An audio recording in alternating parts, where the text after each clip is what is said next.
What does it mean to heal from the pain that faith can sometimes cause? Today on the podcast, Teresa Thompson helps us explore that space between hurt and hope. We dig into how history and culture shape our spiritual lives and what it looks like to reclaim joy and belonging on our own terms.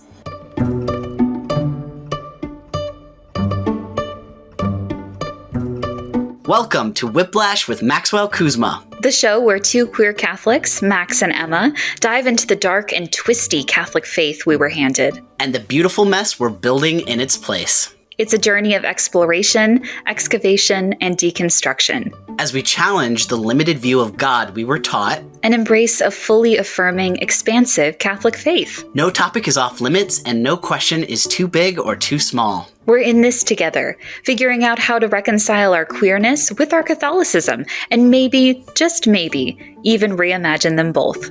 So buckle up, folks. You might experience a little whiplash, but we're here for the ride. Let's go!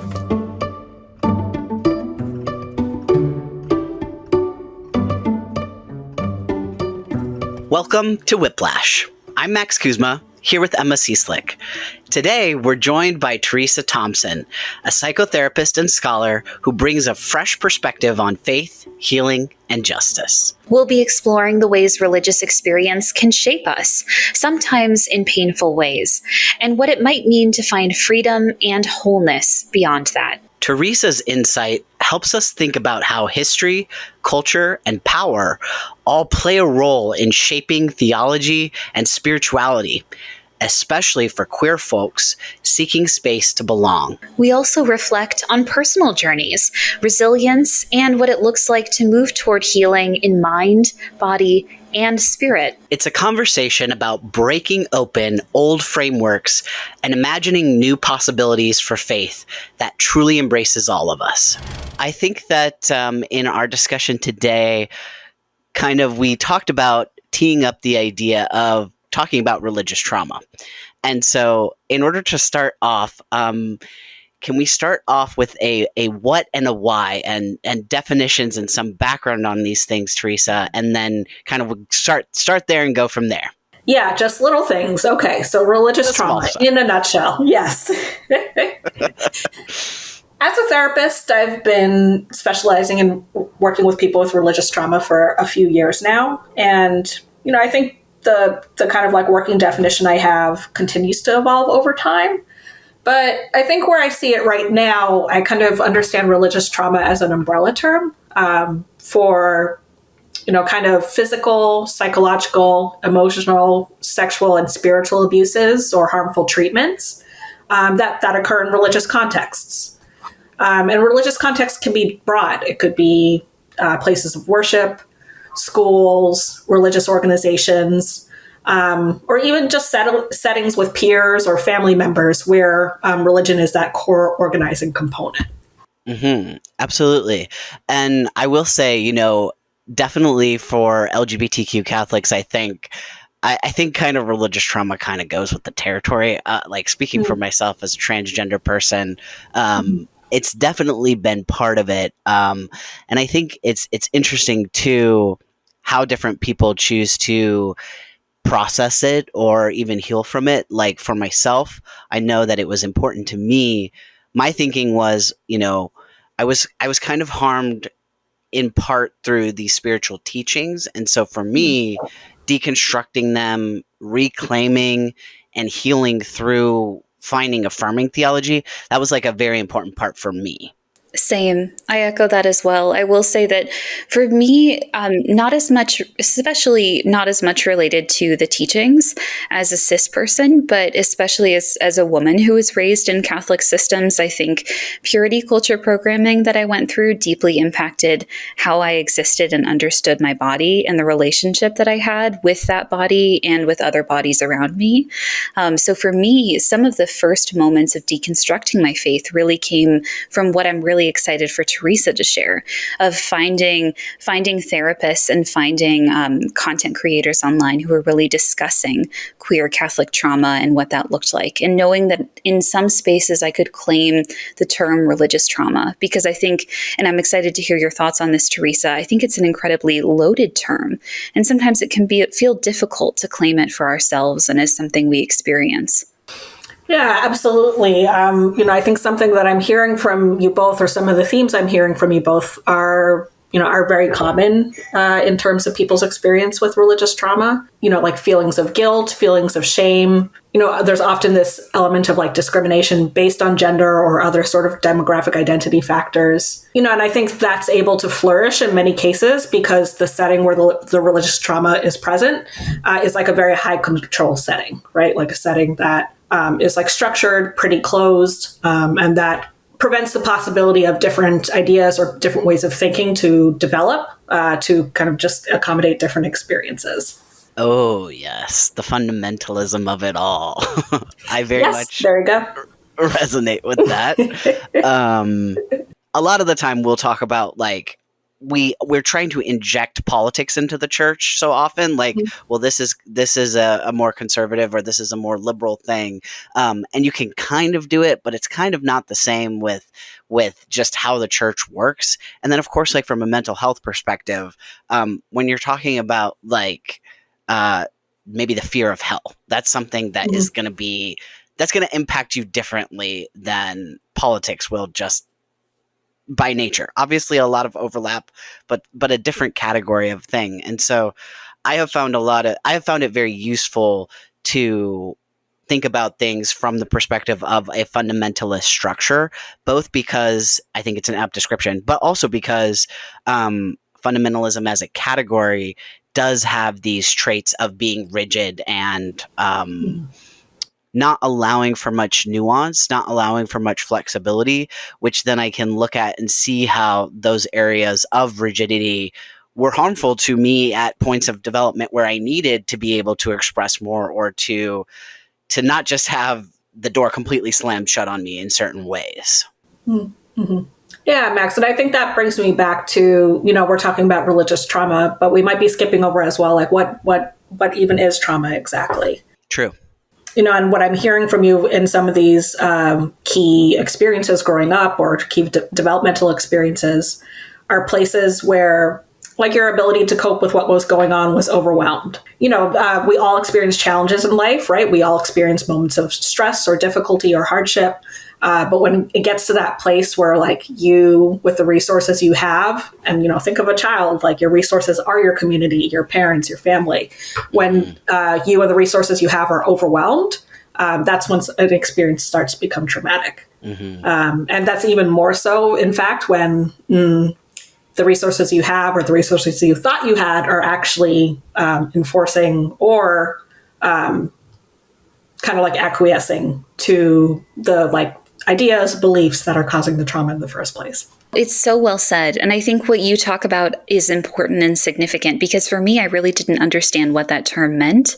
But also, as I mentioned earlier, the implications of claiming that and understanding the historical and theological background of how it exists. Would you mind sharing a little bit more? I know in our previous conversation, you had discussed how really colonialism has an impact in this. So decolonizing Christian theology, Catholic theology, and unpacking what religious trauma looks like needs to start from the viewpoint of understanding colonial systems of power. Yeah, absolutely. The Catholic Church is a very hierarchical structure. That's not a hot take at all. And with hierarchy comes like this very specific dynamic of power. So I think understanding power, how it works in the church, is very relevant to understanding Catholic theology and Catholic experience as a whole. And I think when we think about religious trauma related to the LGBTQ community, like a very core component of that is theology around sex and sexuality, there's been very interesting flavors and versions of that, like since Jump. A lot of what we see today does have its roots in the Age of the Enlightenment, in the 1400s, 1500s, like around that kind of time. More philosophical thinking started to come out about, how we understand the mind, body, and spirit. Think about Rene Descartes and the Cartesian split. That's kind of really like the emblematic concept here. So prior to the Enlightenment, mind, body, and spirit were conceived of in like a very whole way, a very kind of like interconnected, interlinked way. But with the Cartesian dualism, this idea came around that like the mind, body, and spirit are like very separate functional parts. And with these three pieces, the body is always like relegated to the lower status, right? So we think about the mind and the spirit as these like seats of moral worth, and the body as a source of temptation, sin, and weakness. How does that look when we start thinking about just things that are inherent to human bodies, right? Things like sexuality. This kind of creates a stage for sexuality to be understood as inherently dangerous, evil, something that needs to be tightly controlled. And that's where you get this framework of, sexuality can be expressed only within this kind of narrow patriarchal framework, right? Within heterosexual marriage for the purpose of procreation. You have this incredibly rich understanding of the history behind what goes into this. Hearing you speak, it really resonates with my experience of purity culture, that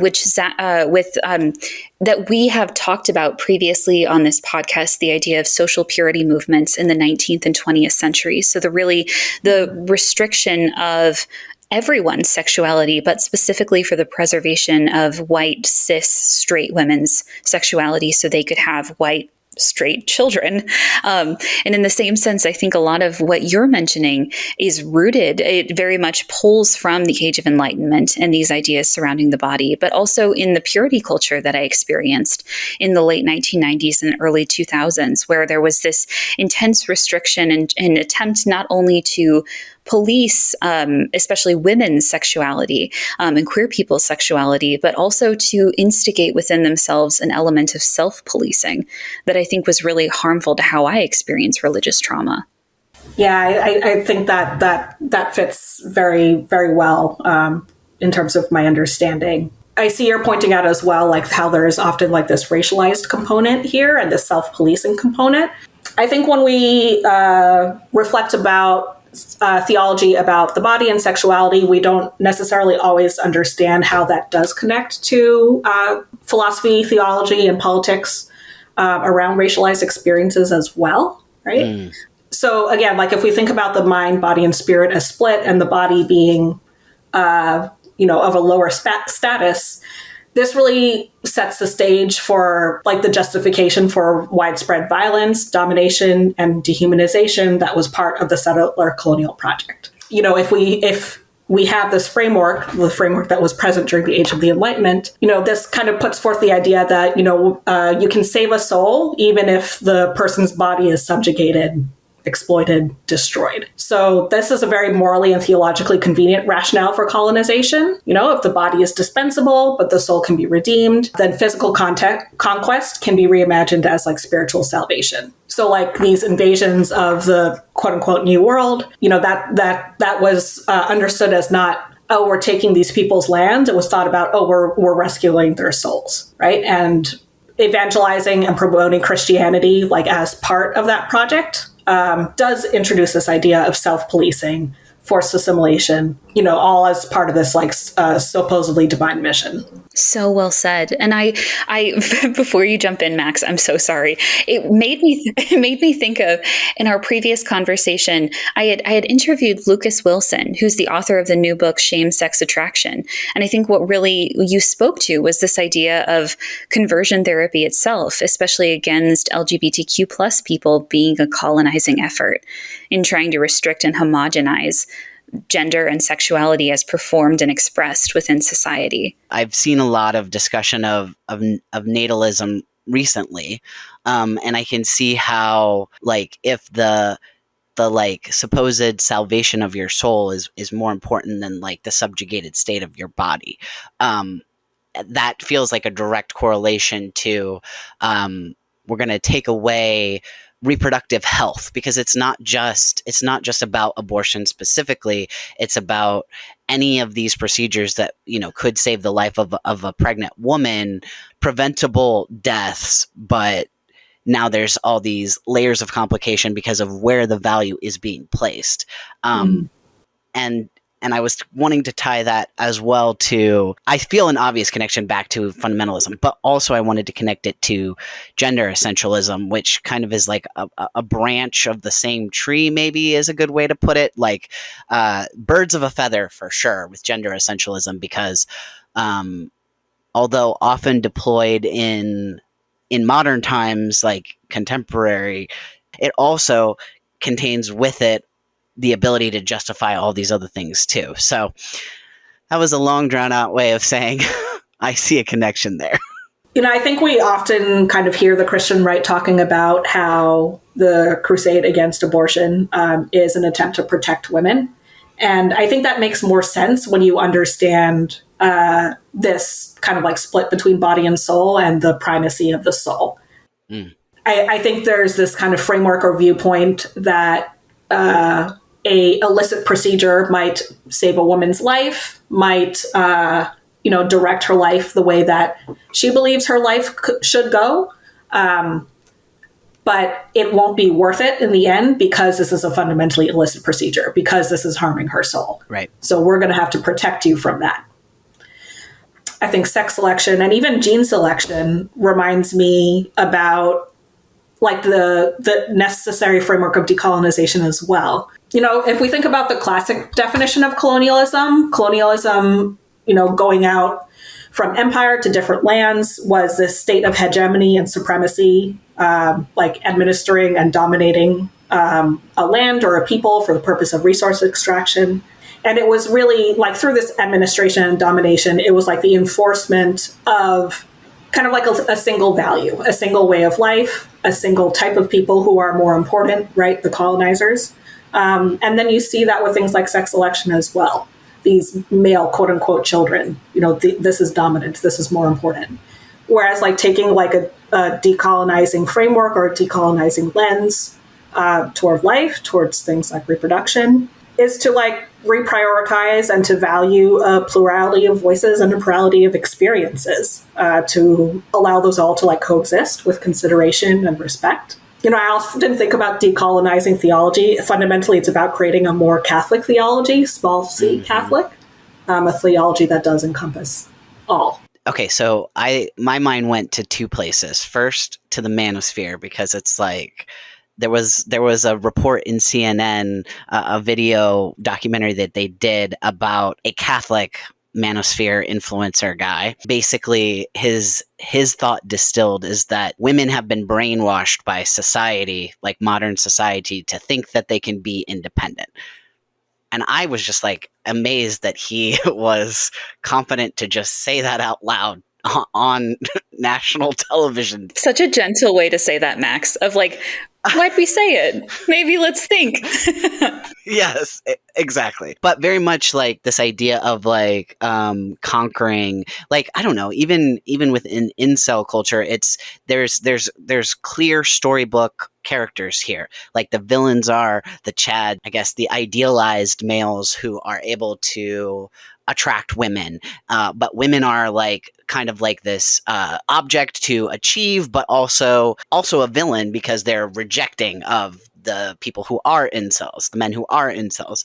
And so I think, but my connection to the manosphere is the colonial aspect of needing to go out and conquer something and having that be within the realm specifically of like sex and sexuality, and trying to redefine the value of other people's bodies in relation to your own. I think that's the part that really I was resonating with what you were saying, because I was also thinking about how the construction of race and how that comes from the idea of, or the experience of the white person going to another land and like discovering like this, that's a construction. What you're saying, Max, reminds me of how if you read some of these like early travel writing from the first like European colonialists, they'll like have all this writing about how like sexy and fertile the land is. It's really weird. So uncomfy. Yeah. And I also want to highlight that I think a central piece of this idea of colonialism ties into our modern constructions of theology of the body, which was something Yeah. that you really opened my eyes to, Teresa, because I really hadn't connected those two pieces, and how colonialism was really part of this semi-modern. We always think of modern, the church being over 2,000 years old, but this modern construction of what gender and sexuality means. I see the connection with the theology of the body for sure.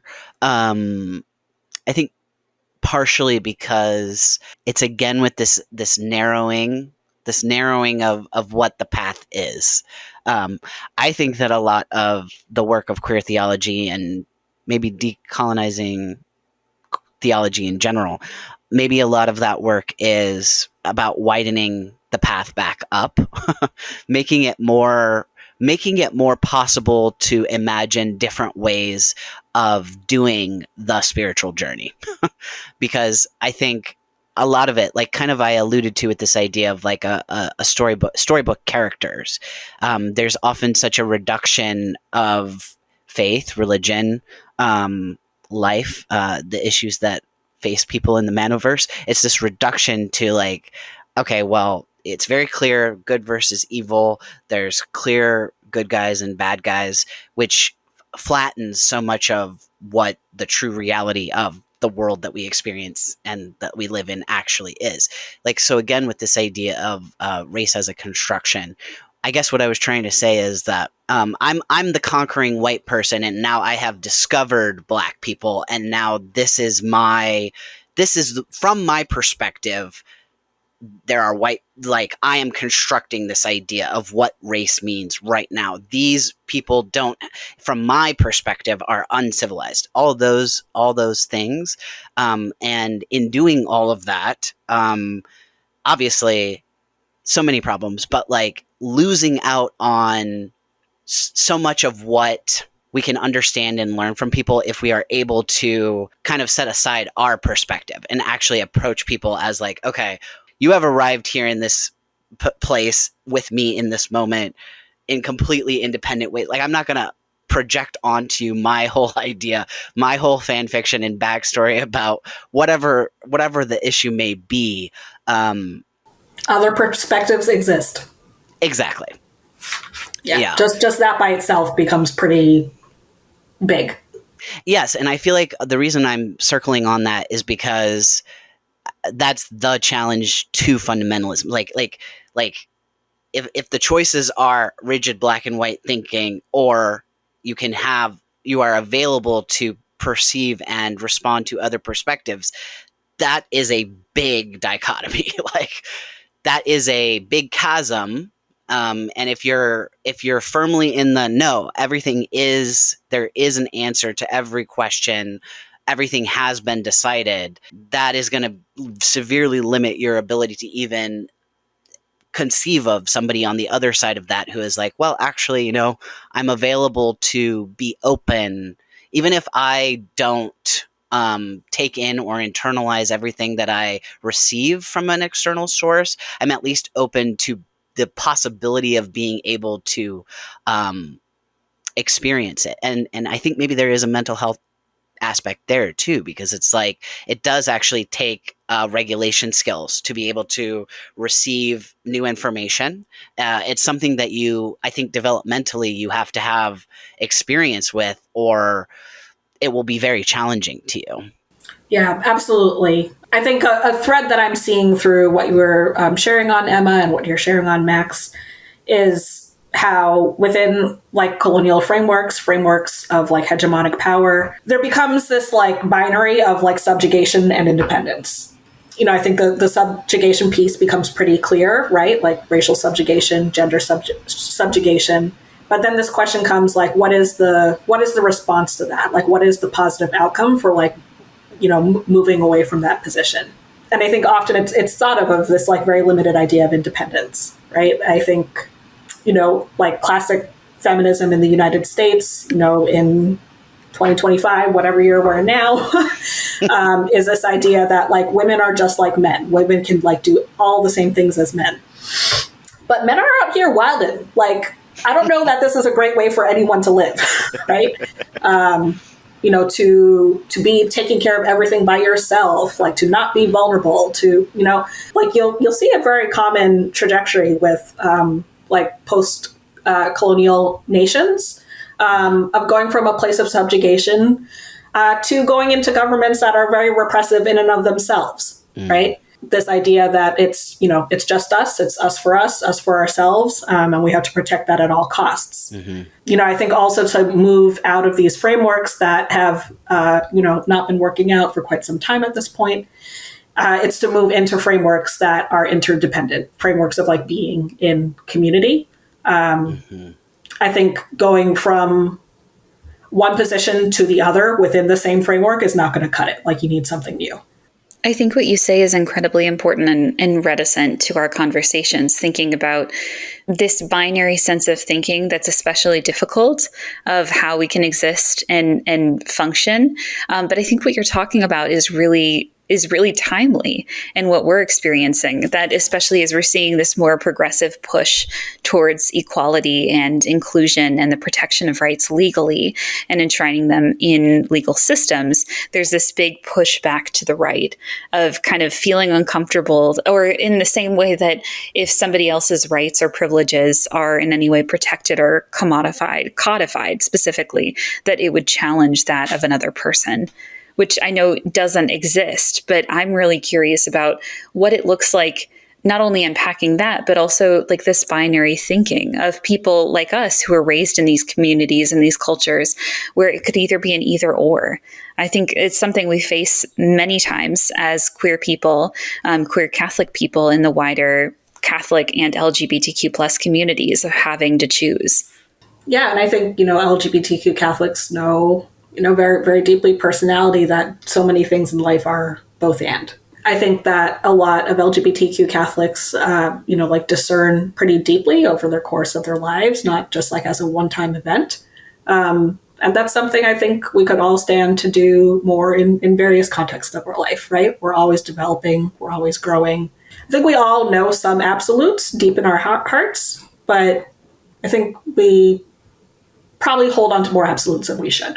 I think, especially speaking to us as a therapist, as someone who's worked in the area of religious trauma, for myself, but also for other people who are listening, how do you learn to provide grace for yourself to break beyond those absolutes, to hold space that it doesn't necessarily need to be a binary, but also that it's okay to learn and adapt in belief?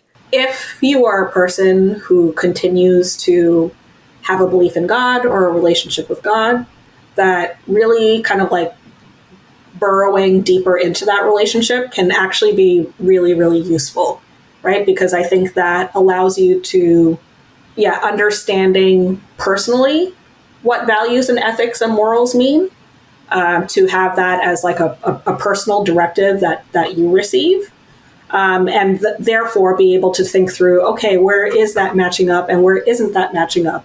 With some of the things surrounding me, with some of the messages that I receive from religious spheres, from secular spheres, from authority figures of various sorts. And when there's a discrepancy there, how do I reconcile that? What is the authentic way forward for me? And even absent a religious context, if that's not something that necessarily resonates for you, I also think that this idea of like parts work can be very useful. And understanding, to reconsider your deepest held beliefs or values can be a really emotional experience, right? A really scary experience. If you can have the kind of like perspective of zooming out and seeing those emotions that you hold, as vulnerable, as tender, I think it can create some room for you to comfort yourself and sort of like fortify yourself to go ahead and do that exploration anyway, even though it is uncomfortable.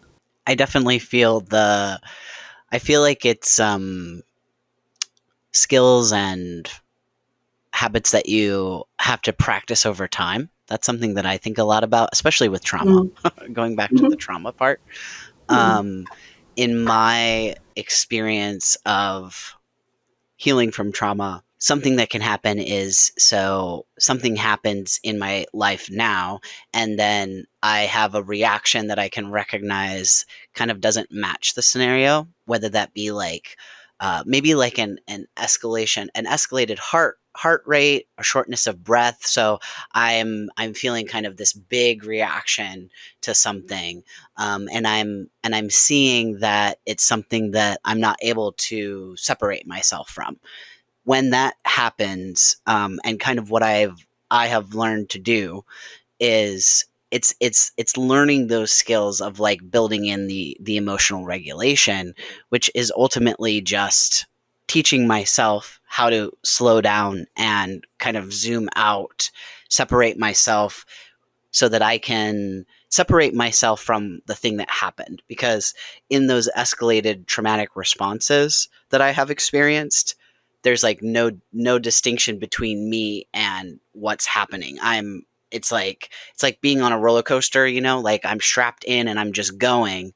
And so to have space and time and the ability to zoom out, to separate myself, to reflect, and that is something I use the word habit and skill, because that is something that had to be like practiced. Mm-hmm. And that is something that I spent a lot of time really working on. And then in practicing in times of lower stress or no stress, I built up the skill so that when something happens that does kick in and make me feel like I'm about to go on the roller coaster ride, I have all this practice now of like, okay, I'm able to identify that that's happening, and then mentally return to these skills that I've practiced of taking that mental step back and being able to separate myself. Yeah, that's very well said. It's kind of like more of like a in the moment, like it's happening right now, like a practical application, but my mind always goes there. Yeah, no, I mean, I think that's important because like those moments can feel really tough. So I appreciate you sharing that. And I echo that as well, Max. I think for me, I think especially within purity culture ethic, there was a lot focused on extremes. So for me, it was kind of this extreme purity of mind and body and policing it internally, not as much externally, even though that was an element within the community. But one thing that's been really significant for me is taking more time and providing myself more grace for growth and making changes, which, just as you say, Teresa, is incredibly difficult because, especially coming from more of a workaholic culture, and again, a workaholic capitalistic one that really equates these extremes with incredibly good and incredibly bad systems of belief and morality. For me, it was giving myself a little bit more grace to make changes. And grace also in the progress that I was expecting of myself, and also the celebration of moments of small steps and small growth that I think I'm much more attuned to celebrating a fictitious, wonderful point when I feel that everything will be not cured in Perfect. yes, everything will be perfect. But I think learning to embrace the moments of growth, and even when that very much for me that roads to recovery and growth and unlearning purity culture theology and ideas around gender and sexuality are not necessarily going to be linear. Yeah. I think of time as both like a line and a spiral. And as we perhaps like move away from certain ideas, beliefs, or experiences that we've had previously, we might come back to like flashes of it again, like as the spiral of life continues, right? Yeah. But at the same time, we're also on that line, right? So if we're able to really ground ourselves in who we are and where we're at today, revisiting those themes or revisiting those moments doesn't need to be like quite so overwhelming. And I think like healing from trauma like really helps you kind of like put the story of your life like in a certain order. And it can be up to you at that point to move backwards or forwards in that order, to like remember things, to reconsider things, as opposed to that being a process that's like beyond your control. I love that. And I think that's really powerful. I often also think about the role of how I tell the story of what happened to me in how my own story affects me. Like the way that I talk about what happened, it matters, Yeah. And analyzing and thinking about, okay, I feel like when I tell the story that I'm downplaying this part. Why is that? So starting by looking at the way that I'm even telling that story without judgment, but to see what is even there. I feel like that is a huge starting point. But I also wanted to kind of pull out something from what Emma said about definitely the capitalism of it all. Like almost enough said, just the capitalism of it all. But the foundation of capitalism is resource extraction, right? Which is colonialism. Yes, exactly. And I'm thinking specifically about, so I'm holding this idea of the story that we tell about ourselves, and I'm thinking also of the perfectionism, and specifically the experience of being a queer Catholic person who is also a perfectionist growing up, and like wanting so much to be able to like do Catholicism correctly and perfectly. And then, surprise, I have this queer identity that, well, it makes me able to do certain parts really well. Emma and I have talked about like, yeah, like all these modesty talks. We were just kind of like, and what? Like, what do you, is that all? Like, is that all it is? We have to avoid something we're not even interested in anyway? But then the complexities. There's also, okay, but now the desires that I have or aspects of my reality in my life aren't showing up in a way that I can actually interact with at all, and in fact are outright forbidden, or I'm being led to the idea of conversion therapy. So there's a damaging aspect there. That's like a pressure cooker of like all of those issues, and how if we're in this system that is demanding it can only be one way, well, of course that's going to blow up for us as LGBTQ Catholics, because these things are not adding up. The math is not mathing. 100%. And I think what you also say is that there's not only an expectation about doing things correctly, which, let's be honest, there is no person that is going to be the perfect ideal Catholic, just as there's no perfect way that a person can practice Catholicism in those same ways. So I think for me, the difficult part was knowing that my journey to unpack what purity culture looks like was going to be non-linear. I really didn't know how to get started from a point that didn't feel perfect to begin with, that didn't feel I was in the perfect headspace. So I'm really curious, Teresa, from this idea of how do you start where you're at in this moment, and even if you're feeling that it's not the right place to start. I would love if people could remember that you're practicing, right? You're a practicing Catholic.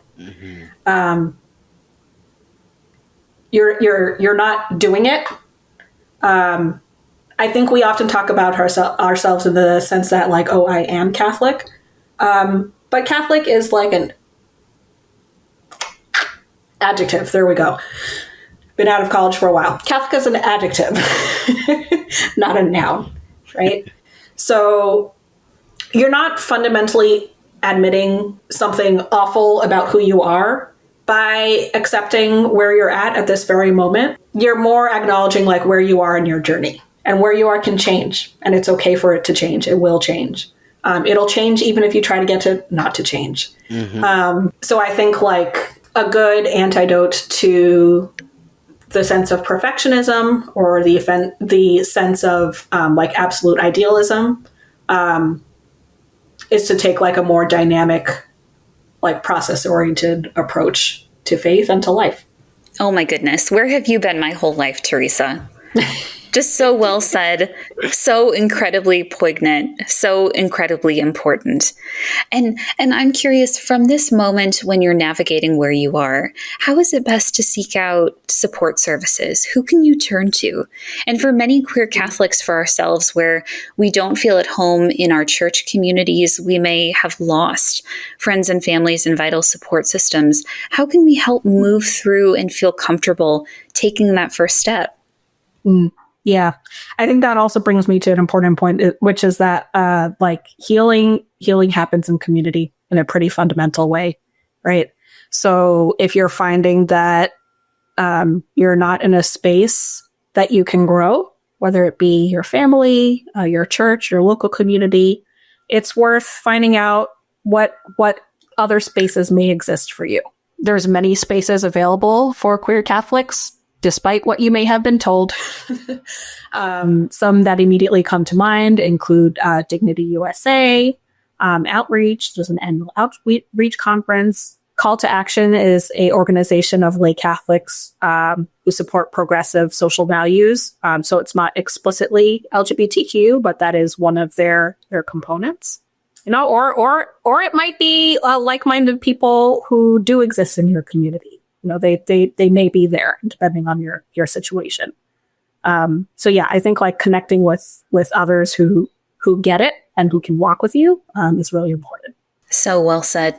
I think that's so incredibly important. And with that said as well, you're just so well spoken, Teresa. I'm so glad that we can have you on the podcast. With that as well, I know that one thing along with support systems is also finding ways in which to ground yourself. Especially, I think more than ever today is a moment of this, of like this being, and it can be moments of joy, but it can also be moments of sorrow, of whatever people are experiencing, finding news out about Pope Leo XIV and approaching what that looks like.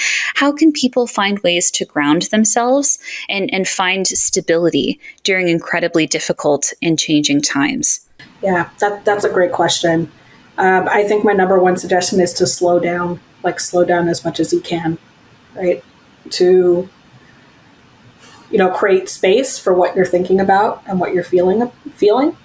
To spend time either on your own or with other people who are there with you and thinking and feeling these things, to just attend to what you're thinking, attend to what you're feeling. Additionally, I would say that, reconnecting or connecting with your body, with your physical self can be really useful, can be really important. With also the understanding that reconnecting is not necessarily going to mean that the big feelings aren't going to be difficult or that the big feelings are going to completely go away, right? It's more this sense of putting yourself in the best position possible to move through those waves. Grounding yourself in your body can look like taking slow, deep breaths. It can look like having a hot cup of tea. It can look like putting your favorite fuzzy socks on. Just things that ground you in you and the physicality of you and help you pay attention to that piece of your experience. I want to do a little bit of it's going to feel more abstracted, but I'll tie it into a question, I promise. I completely trust you, Max, as always. So in thinking about all of these topics and their connections through the lens of capitalism, I'm still thinking about something you said, Teresa, about the extraction of resources. Mm-hmm. And I wrote down my thoughts and I said, extraction of resources is easier when things are more streamlined and uniform. So when you are irregular, you're the problem because you interrupt the efficiency of the exploitation, which obviously ties into like being LGBTQ or whatever it may be. Mm-hmm. Or disabled. Yes.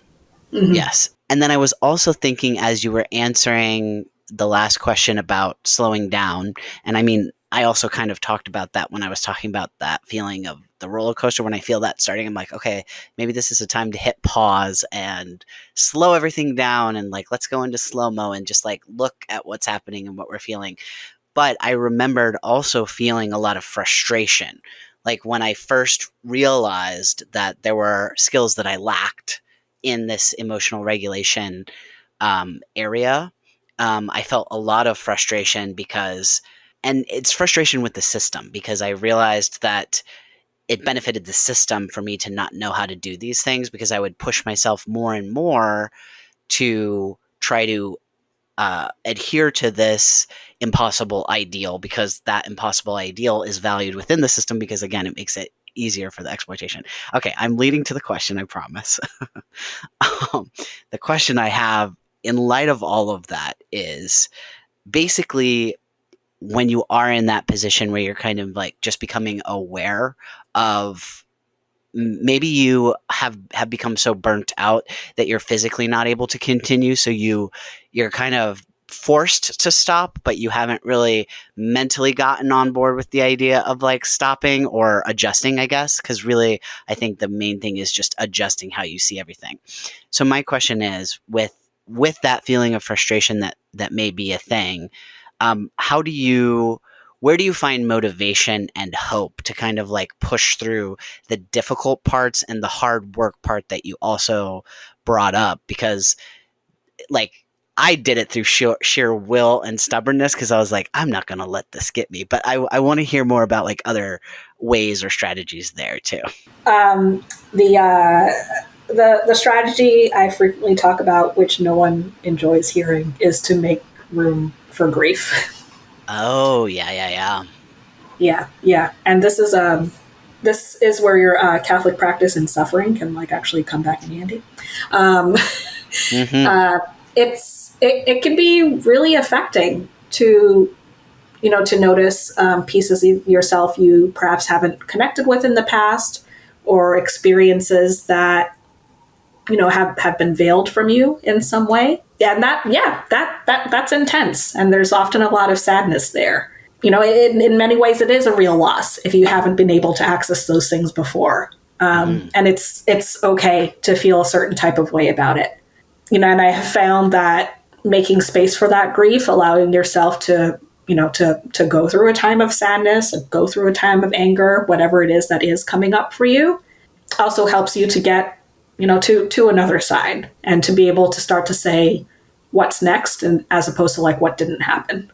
I also feel like what you're saying about making time for grief is similar to what you were saying about time taking different shapes, like the shape of a spiral or the linear shape, because definitely the concept that things will come up as you go. But I guess what I'm thinking specifically about is like, when you have pushed yourself so hard, especially if it is to the point of something like burnout, it's kind of like there's just like blocks and like these bricks that have built up how you've gotten to where you are, of unprocessed things. Like, it's like each step you took was something that you weren't dealing with, or weren't processing, weren't acknowledging. And so it's like the process of, you can't just like walk backwards. You can't just like immediately undo what you did. It's like, it's not just a feeling things that didn't have space to feel. It's also reorienting your relationship to those feelings, because in order to push through them, you probably were devaluing them or dismissing them or not allowing them to be. I feel like that's a really important point too. Yeah, I think that definitely expands this idea, like making it more about like making space for what you feel. I had to become an expert in this because I'm a transgender person who has been through difficult things. So I've got the resiliency scores on my report card. Yes. Yep. And you have a lot to share. Absolutely. Yeah. Well, I think there's like a lot in like Christian theology and Christian thought about kind of like opposites of like light and darkness, like knowledge and feeling, epiphany and mystery. I think increasingly through the centuries, like one of those sides has been prioritized over the other. right? Like it's been prioritized to know, to understand, to get it, to be that light. But if we really embrace the fullness of our tradition, we do have to embrace that the opposite is also important. Right? And I think, like, when I think about this space of grief, or this space of, okay, how do I make more room for like all of what I feel?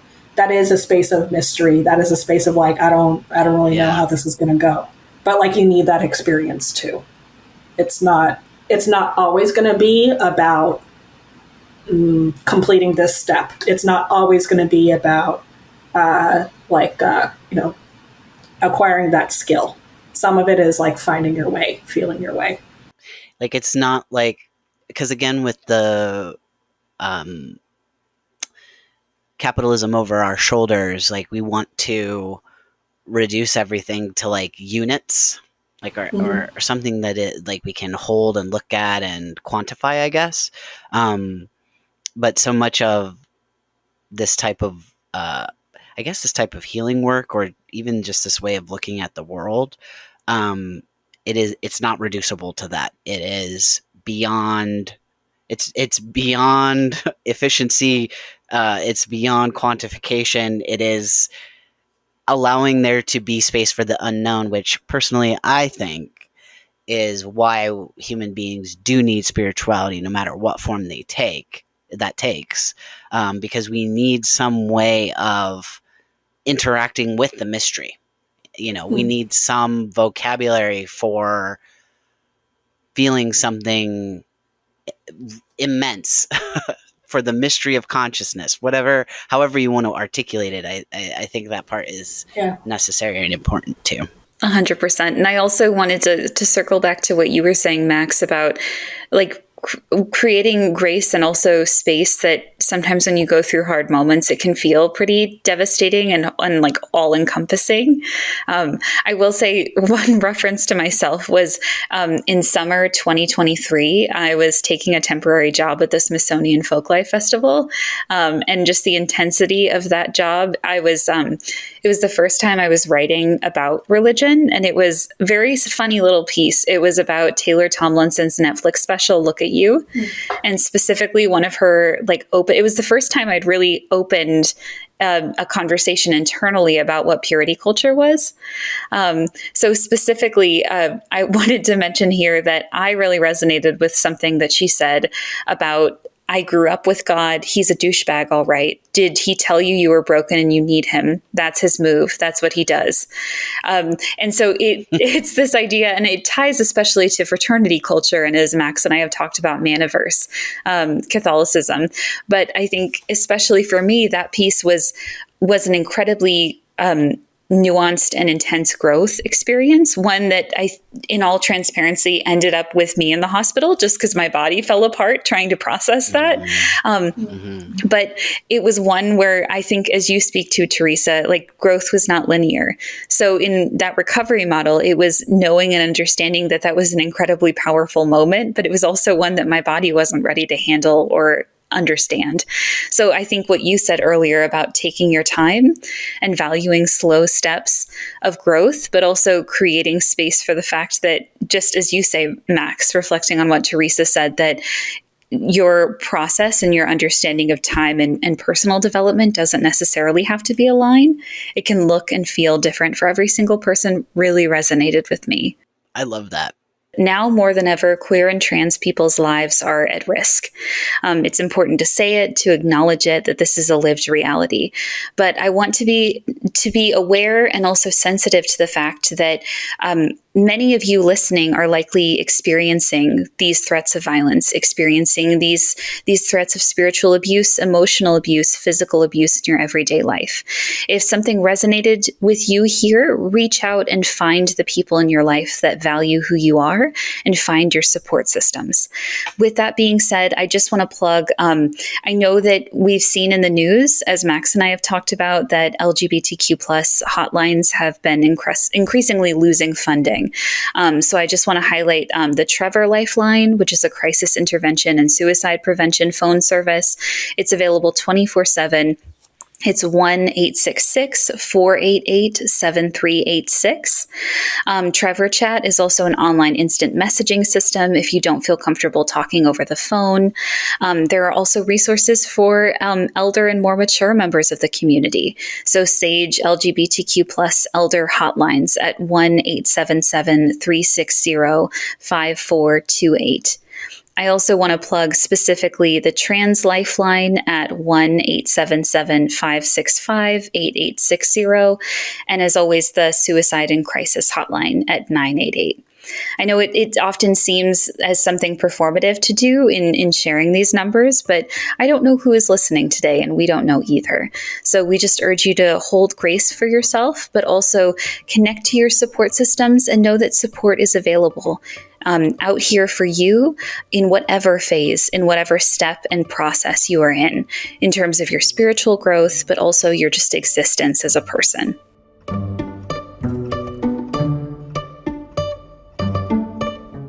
Thank you so much for listening today. We're really grateful to Teresa for sharing her insights and experiences with us.